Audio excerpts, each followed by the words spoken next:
yang banyak ditanyakan ya, karena kemarin sudah banyak video tentang adonan. Kita sekarang ngomong tentang degassing. Jadi ternyata banyak yang masih belum mengerti apa sih degassing itu, Kak. Banyak yang ngomong kalau degassing itu khusus untuk donat. Itu enggak ya, itu enggak selalu untuk donat, karena sebenarnya degassing itu adalah kurang lebih seperti gimana kita cara melepaskan gas dari sebuah adonan untuk bisa adonan itu terisi kembali dengan yang namanya gas baru, sehingga gluten akan menguat, kemudian juga akan terjadi yang namanya oksigen baru, sehingga nanti aroma dan taste-nya roti itu fermentasinya pas. Jadi kenapa kok dibilang ada roti itu yang katanya orang-orang itu lembut, kempus, tapi ternyata jadi roti yang kempus yang ketika digigit lengket itu fermentasinya kurang diolah dengan baik dan benar. Kenapa kok kurang?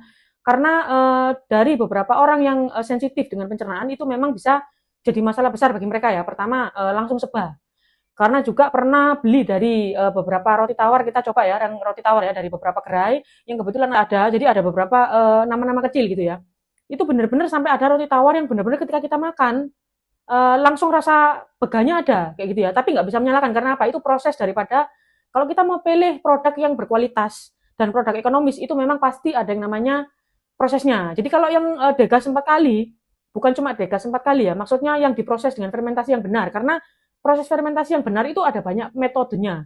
Cuma yang paling bisa dilakukan sama kita yang home industry, home bakery, atau mungkin industri yang ke atas juga sudah melakukannya, tapi pakai yang namanya alat ya, pakai bantuan mesin kayak gitu ya. Jadi bukan cuma sumber daya, karena memang ketika kita sumber daya itu nggak memadai, gluten itu bisa rusak kayak gitu ya. Makanya ketika pangsa yang menengah ke atas mereka sudah menggunakan yang namanya mesin, itu banyak sekali. Nanti bisa dilihat di gambar-gambar samping kanan kiri ini ya, nanti ada penjelasan mesin apa untuk degassing kayak gitu ya.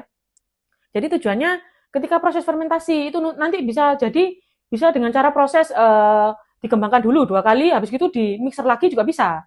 Tapi tergantung daripada yang namanya bentuk hasil akhir. Jadi misal kalau kita mau bikin seperti roti boy itu kan model bun ya, jadi bulat ya. Ya kita degasnya berupa seperti rounding. Kalau kita bikin roti tawar, degasnya kita akan pasti rolling 3 sampai 4 kali ya, minimal 3. 3 sampai 4 kali kita rolling, kita kempesin terus dengan kondisi kita pastikan adonannya juga glutennya nggak rusak. Nah, itu tujuannya degassing. Loh, rasanya gimana? Sangat berbeda. Kalau kalian yang mungkin yang sudah follow akun ini banyak kali sudah kita juga jelasin, karena itu sendiri ada di materi kelasnya kita kayak gitu ya. Jadi kenapa kok hasilnya selama ini kok nggak bisa kayak skala mall atau skala-skala yang dimana bakery internasional, karena memang kita nggak bahas yang lebih lanjutnya daripada aromatisnya. Bukan nggak paham ya, banyak yang beredar nggak paham, nggak mengerti ya. Bahkan masalah ragi dicampur dengan air hangat itu sudah salah ya, karena ragi dicampur air hangat itu masih bisa dikategorikan itu adalah materi dari luar negeri yang dimana suhu daripada cuacanya itu memang dingin. Jadi pakai yang namanya air hangat supaya ragi semakin aktif dan juga adonan juga semakin bisa cepat di proofing kayak gitu ya, dengan kondisi metode straight dough. Jadi yang metodenya cepat kayak gitu ya. Biasanya segmen menengah ke bawah itu memang pakai dari perusahaan-perusahaan bakery ini memang menggunakan yang namanya metode straight dough kayak gitu ya. Jadi langsung. Jadi tujuannya langsung ragi, langsung cemplung, langsung jadi. Itu kayak gitu. Tapi tetap kita bisa pahami kalau pangsa pasarnya menengah ke atas memang kebanyakan sudah melabeli dirinya sebagai artisan. Artisan itu sama dengan seseorang yang mempunyai karakter atau skill yang dimana ketika meramu adonan dia paham bagaimana caranya gitu ya. Jadi kenapa di sini di kursus baking private dijelaskan bahkan di tiap materinya kenapa harus kalau bisa degas 3 sampai 4 kali, tujuannya apa? Supaya mungkin kalian yang masih sambi hobi atau masih sambilan daripada baking ini, kalian tuh kualitasnya sudah punya yang namanya nilai jual dengan cara fermentasinya paling nggak mengerti dulu. Jadi awalnya harus ada degassing 3 sampai 4 kali karena itu tujuan di mana roti bisa lembut, roti kecil bisa besar. Itu memang akan bisa digantikan dengan yang namanya BI atau baking improver bisa. Tapi ya itu tadi kembali lagi ya, tetap baking improver adalah bahan tambahan pangan yang bisa digunakan kalau kalian main ke menengah ke bawah kayak gitu ya. Tapi kalau main menengah ke atas mungkin BI bisa dipakai, tapi kalau ditambah degas lagi itu benar-benar kalian akan menghasilkan roti yang berkualitas. Jadi gini ya, ketika orang membeli itu ada sesuatu yang terjadi. Ketika kadang ada orang yang membeli habis beli roti dia memang ada rasa nggak enak, peka, atau mungkin ada yang bisa bolak-balik ke kamar mandi kayak gitu ya, karena perutnya nggak enak kayak gitu ada.